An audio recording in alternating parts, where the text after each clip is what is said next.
So let's kind of pivot and talk about the vaccine because a lot of questions about that right now. Should MS patients get the COVID vaccine? Well, to me, the short answer is yes. I don't see any powerful indication that they should not. Now, there's always going to be exceptions, just like there's exceptions in the general population, where you might say, hey, it might not be a great idea for you to get the vaccine. Someone who's had a previous adverse reaction to vaccines, Guillain-Barré, may other comorbidities that they might have. But across the board, when my MS patients say to me, should I get the vaccine, the COVID vaccine, my answer is yes. I agree 100%. And I think sometimes we miss it in the mass media who's trying to get messaging out for good reason.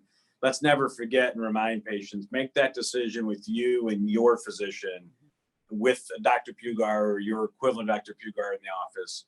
In general, I think it's absolutely advised with some exceptions. But the three main registries worldwide in multiple sclerosis, which is nice updates last week at a national meeting in Orlando, said what Dr. Pugar just said. Surprisingly, we're not only not seeing an increase, it's nominal to nothing. So it's theoretically always a concern about causing a relapse or something like that.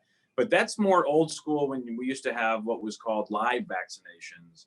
And for lack of a better, or I'm very simple-minded, the COVID aren't, Pfizer and Moderna, they're dead vaccines. So they're not giving you real vaccine. And we're just not seeing MS patients have any different or worse consequences of the vaccine than we see the general population.